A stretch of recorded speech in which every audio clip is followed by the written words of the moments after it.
Hello again, it's Steve from Music Academy in Stalybridge. I'm back again with the Tri-Quattro Student for Guitar Level 3 book. I swear I'm getting that name different every single time, just shuffling the words around. Today I'm going to be looking at Sweet Child of Mine by Guns N' Roses. Now, I have two parts to this video, or two different videos for this particular song. The first one I'm going to be doing today is for the chords and the strumming pattern. The chords for this one are generally quite straightforward. We have D major, G major, C add 9, C and E minor.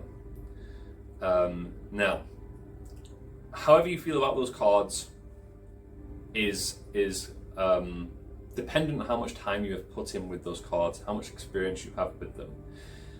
As always, if you're not comfortable with these chords, any of these chords, you should practice the shapes first and then start transitioning from other chords without worrying about what you're doing with your right hand. Just single strums with your right hand to make sure that they sound clean. It's perfectly fine. Make sure that the chords are comfortable before you start working on playing them one after the other. As for the strumming pattern, our first strumming pattern is a very, very straightforward one. Just strumming down on the beat. Remembering our beat is what we're counting. 4 beats in a bar, 1, 2, 3, 4. And if we're strumming down on those beats, our hand is essentially nodding to the beat. Similar to how you would nod your head or tap your foot to music, your hand wants to be joining in on that. And this is how you keep a nice steady strumming pattern. Now, the strumming pattern version 1 is really, really straightforward, just strumming down on those down beats, like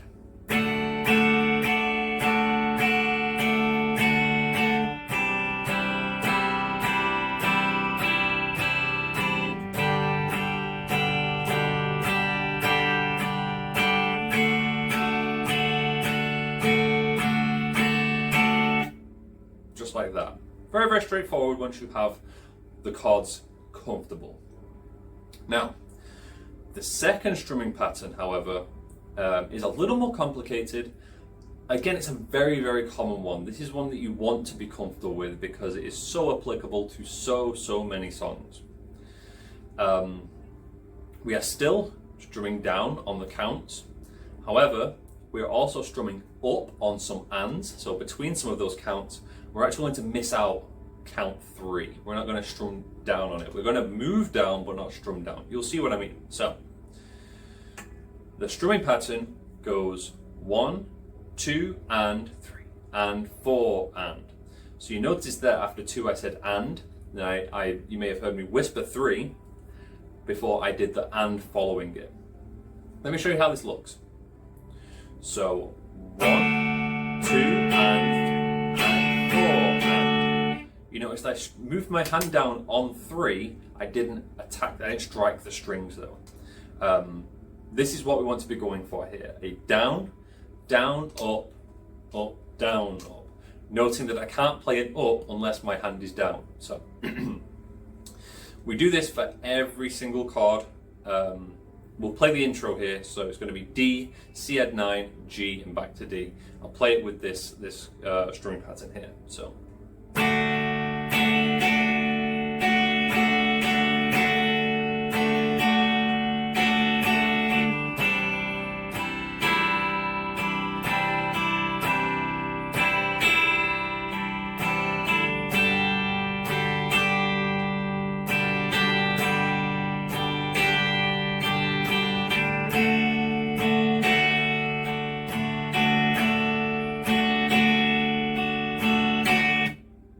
Like that. I also want to note there, you might have noticed that on the G I actually missed a strum. That was a mistake. If you make a mistake like that in your music, if you ever make a mistake, just roll with it. The best thing to do is to not get hung up on the fact you missed maybe a strum, because then you've stopped the song essentially, and it sounds so much more noticeable you made a mistake when you stop and go, I made a mistake, you know? Always try and play through your mistakes. The more you do it, the better you get at it, and it's good musicianship. It's a good skill to have, and it's a difficult one to nurture. So try your best with it. An additional point there. So, at that speed you might have noticed it didn't really quite sound like Sweet Child of Mine. Let me try and play it at speed here and see if I can convince you that I'm actually doing this the right song.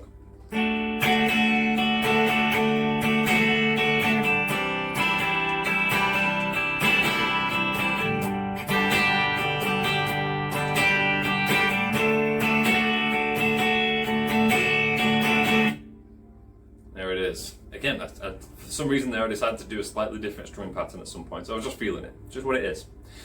Anyway, I hope that helped. Check out the next video for the kind of solo-y melody, which we played in a standard in our first position here to make it a little bit easier to find. Hope it's been good for you. See you next time. Bye-bye.